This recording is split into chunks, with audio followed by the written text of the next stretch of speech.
Narmada యశాల audio సిరీస్‌కి స్వాగతం. నేను మీ నర్మద. ఆమె పెళ్లి ఒకరితో, శోభనం మరొకరితో జరిగింది. దానికి కారణం ఆమె భర్త అయితే. హాయ్ వ్యూవర్స్, మరో కొత్త కథతో మీ ముందుకు వచ్చాను. ఇంతకు ముందు స్టోరీ లాగానే దీన్ని కూడా చూసేసి లైక్ చేయండి, హైప్ చేయండి, మంచి కామెంట్ పెట్టండి. ఈ romantic heart touching love story 'అతడే ఆమె సఖుడు' భాగం 1. పృథ, నేను చెప్పిన దాని గురించి ఏం ఆలోచించావు? గంభీర స్వరంతో అన్న జోగేంద్ర భూపతి తన బిజినెస్ పని మీద ఫారెన్ వెళ్ళడానికి రెడీ అవుతూ ఉన్నాడు. అతని బ్యాగ్ సర్దుతున్న ఆమె, నేను మీ భార్యను అండి, అలా ఎలా చేయగలను? నా వల్ల కాదని చెప్తుంటే మీకెందుకు అర్థం కావడం లేదు? వస్తున్న దుఃఖాన్ని బలవంతంగా ఆపుకుంది. అతడు ఆమెను కోపంగా చూసి, 3 నెలలుగా ఈ మాట విని విని విసిగిపోయాను.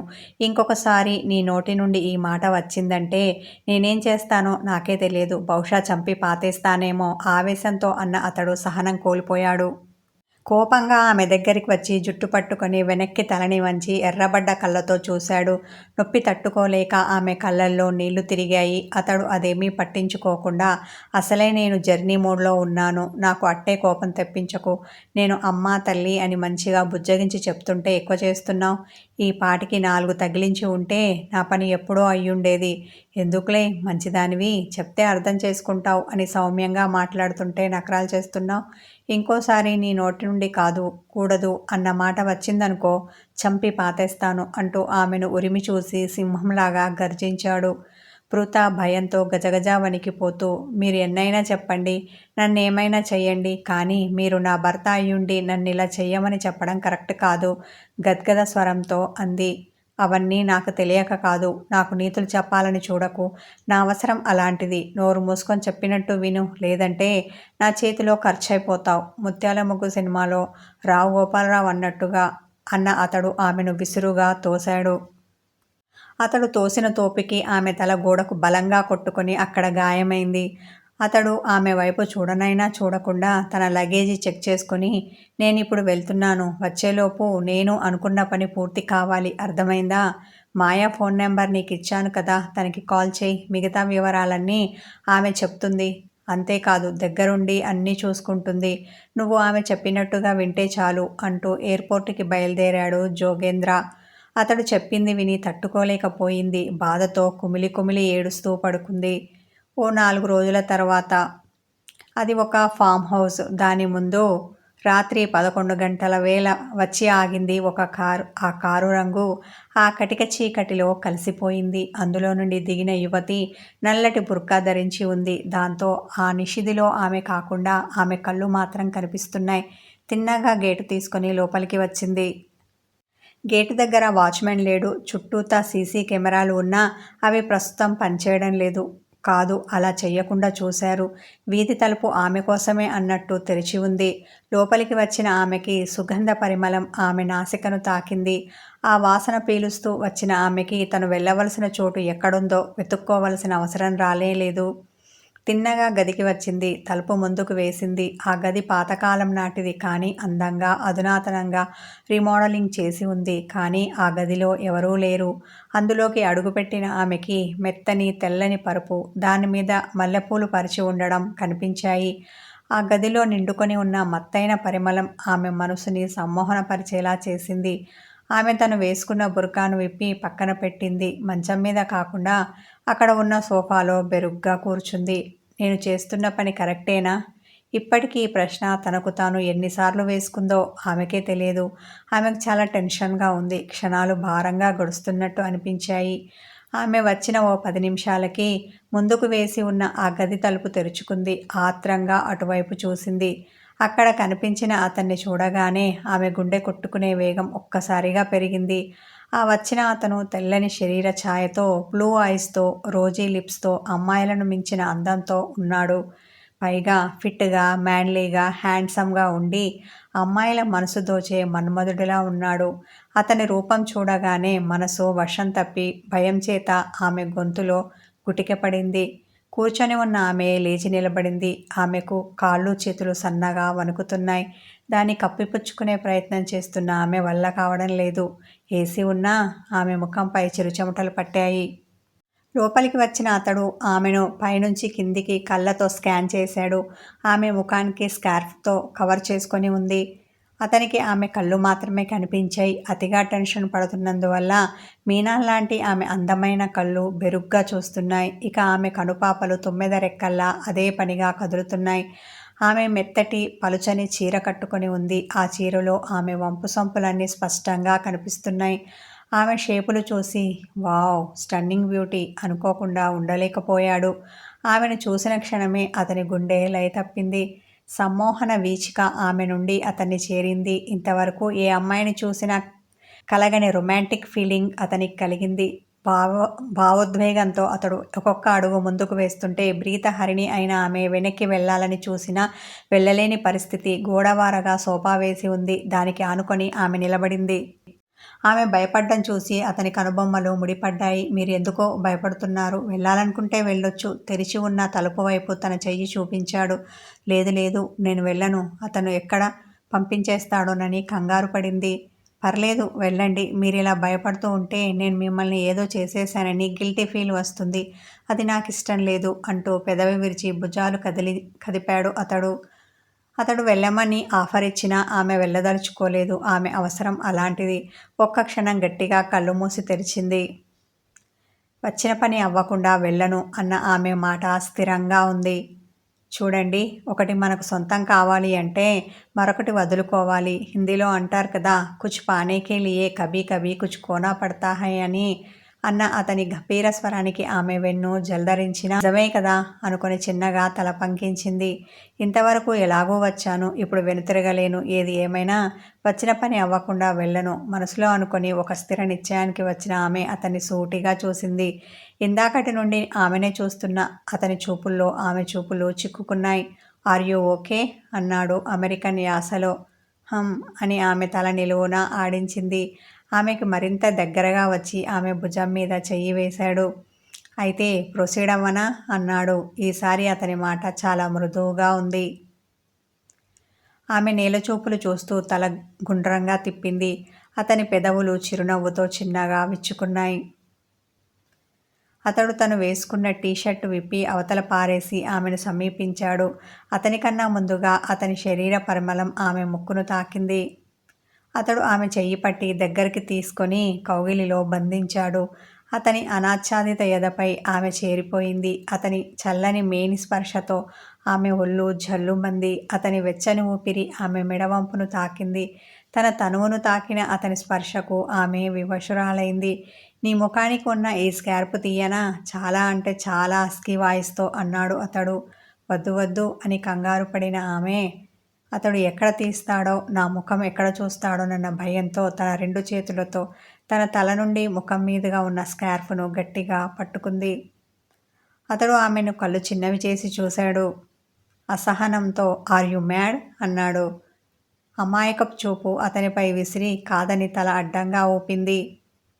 ఓ గాడ్, నువ్వెక్కడ దొరికావు నాకు అన్న అతడు ఒక చేతిని నడుం మీదికి మరో చేతిని తలపైన పెట్టుకొని 2 అడుగులు వెనక్కి వేసి అటూ ఇటూ తిరిగాడు. ఆమె శబ్దం రాకుండా నవ్వింది. ముసుగుమాటున విచ్చుకున్న ఆమె గులాబీ పెదవులు అతనికి కనిపించలేదు. అసలేంటి నీ ప్రాబ్లం విసుగ్గా అన్నాడు. మీరు నా ముఖం చూడకూడదు వెంటనే చెప్పింది. ఆమె కోకిల స్వరానికి మరోసారి మెస్మరైజ్ అయ్యాడు అతడు. నీకు నిజంగా పిచ్చి పట్టింది. అసలు నువ్వేం మాట్లాడుతున్నావో నీకు అర్థమవుతుందా? ఈ టైంలో ముఖం చూడకుండా ఇదంతా ఎలా పాసిబుల్ అనుకున్నావు? అతి కష్టం మీద తనకి వస్తున్న కోపాన్ని కంట్రోల్ చేసుకున్నాడు. ఒక నిట్టూర్పుతో తన ప్రెస్టేషన్ని తగ్గించుకున్నాక, చూడు, ఇదంతా వర్కౌట్ అయ్యేలా లేదు. కాబట్టి నన్ను విసిగించకుండా ఇక్కడి నుండి వెళ్ళు అన్నాడు. అక్కడ ఉన్న సోఫాలో కూలబడి సెల్ ఫోన్ చేతిలోకి తీసుకున్నాడు. ఎందుకవ్వదు? అవుతుంది. మనసుంటే మార్గం ఉంటుంది. ఆమె స్వరంలో బెరుకు లేదు. మత్తెక్కిస్తున్న ఆమె కోకిల కంఠానికి తల ఎత్తి కళ్ళు చిన్నవి చేసి ఆమెను చూశాడు. ఏదో ఐడియా ఆమె కళ్ళల్లో అతనికి కనిపించింది. అదేంటో చెప్పమన్నట్టుగా ఆమెను చూశాడు. ఆమె చెప్పలేదు. కానీ ముందుకు కదిలి కిటికీ ఉన్న పరదాలను నిండుగా వేసింది. ఆ వీధిలో అక్కడో ఇక్కడో అన్నట్టుగా ఉన్న కరెంటు స్తంభాల లైటు వెలుగు కానీ, మినుకు మినుకుమంటున్న ఆ ఆకాశంలోని నక్షత్రాల వెలుగు కానీ ఆ గదిలో పడకుండా ఆ గదిని చీకటి చెయ్యాలి అనుకుంది. లైట్ కూడా తీసింది. ఇప్పుడు ఆమె అనుకున్నట్టుగా ఆ గది పూర్తిగా చీకటితో నిండిపోయింది. ఆమె చేసే పనులను ఆశ్చర్యంతో చూస్తున్న అతనికి ఆ కటిక చీకట్లో కాసేపటి వరకు ఆమె కనిపించలేదు. ఆ తర్వాత అతని కళ్ళు అలవాటు పడ్డాయి. ఆమె మసకగా కనిపించింది. ఆమె కన్నా ఆమె కళ్ళు ఆ చీకట్లో తణుకులీనుతున్న తారకల్లా అనిపించాయి అతనికి. ఆమె ఐడియా అతనికి అర్థమైంది. అతని పెదవులు చిరునవ్వుతో పూర్తిగా తెరుచుకున్నాయి. తెల్లని మేని ఛాయతో ఉన్న అతడు మసకగా కనిపిస్తుంటే టూత్పేస్ట్ అడ్వర్టైజ్లా తెల్లని అతని పలువరస మెరుస్తూ ఆమెకు కనిపించింది. దాంతో అతను ఎక్కడ ఉన్నాడో ఆమె ఇట్టే పసిగట్టింది. తన ముఖానికి చుట్టుకున్న చున్నీ తీసి సోఫాలోకి విసిరింది. అది వచ్చి అతని పక్కన పడింది. కానీ ఆమె నిల్చున్న చోటు నుండి కదలలేదు. ఆమె ముసుగు తొలగడంతో అతడు లేచి ముందుకు కదిలాడు. ఆమెను చేరి తన 2 చేతులతో ఆమె ముఖాన్ని పట్టుకున్నాడు. పున్నమి చంద్రుడిలా గుండ్రంగా ఉన్న ఆమె ముఖం అతని చేతిలో ఇమిడిపోయింది. అతని మునివేళ్ల స్పర్శకి ఆమె ఒళ్ళు జల్లుమంది. గుండె కొట్టుకునే వేగం రెట్టింపైంది. ఒళ్లంతా కరెంటు పాకిన భావంతో సన్నటి వణుకు మొదలైంది. నీ పేరు అడిగితే చెప్పనే లేదు. కనీసం ముఖం కూడా చూపించకుండా ఈ టైంలో ఇలా అంటే ఎలా చెప్పు అన్న అతని మాటలు మృదు మధురంగా ఉన్నాయి. మోహపు మైకం కమ్మిన ఆమె పెదాలు వణుకుతుంటే నా కారణాలు నాకున్నాయి, కానీ అవి మీరు అడగకూడదు గడుసుగా సమాధానమిచ్చింది. అతి సమీపంగా ఉన్న అతని వెచ్చని ఊపిరి ఆమె ముఖానికి తగులుతుంటే ఆమె కళ్ళు మత్తుగా మూతలు పడ్డాయి. మూసుకున్న ఆమె కనురెప్పలపై తన పెదాలను సున్నితంగా తాకిస్తూ ముద్దు పెట్టాడు. అతను తనను తాను కంట్రోల్ చేసుకోవడానికి అన్నట్టు ఆమె అతని భుజాలు గట్టిగా పట్టుకుంది. నువ్వు నాకు ఒక మిస్టరీ ఆమె చెవిలో గుసగుసగా అన్నాడు. బదులుగా ఆమె చిన్నగా నవ్వింది. ఆ నవ్వు అతని మనసుని గిలిగింతలు పెట్టింది. అతనికి ఏదో గుర్తుకు వచ్చింది. అయినా మీకు అంటూ అతడు అడగబోతుంటే ఆమె తన మునివేళ్లను అతని పెదాల మీద ఉంచి తలని అడ్డంగా ఊపింది. ఆమె సున్నితమైన వేళ్ల స్పర్శకి అతడు అడగాలనుకున్నది మనసు అట్టడుగు పొరల్లోకి వెళ్ళిపోయింది. ఒక క్షణం ఫ్రీజ్ అయ్యాడు. నువ్వు నన్ను మాయ చేస్తున్నావు అన్న అతడు మరేదో అడగాలి అనుకునేంతలో అతని డౌట్ ఏమిటో ఆమెకు అర్థమైంది. ఇలా అతన్ని వదిలేస్తే కూపీలాగాలని నా వివరాలు తెలుసుకోవాలని చూస్తాడు. అలా జరగడం నాకు ఇష్టం లేదు అనుకున్న ఆమె ధైర్యం చేసి తన పెదాలను అతని పెదాల దగ్గరికి చేర్చింది. అతడు దాన్ని ముద్దుగా మార్చాడు. ఆమె కళ్ళు మొదట పత్తికాయల్లా విచ్చుకొని ఆ తర్వాత మత్తుగా వాలాయి. తమకంతో అతనికి అనువుగా మారిపోయింది. అతడు పూర్తిగా ఆమె వశమైపోయాడు. తన డౌట్లన్నీ పక్కన పెట్టేశాడు. అతడు ఒక చేతిని ఆమె నడుం మీద వేసి చిన్నగా నొక్కుతూ మరో చేతిని ఆమె మెడ వెనక్కి చేర్చి ఇప్పుడు ఇస్తున్న ముద్దుని మరింత గాఢంగా మార్చాడు.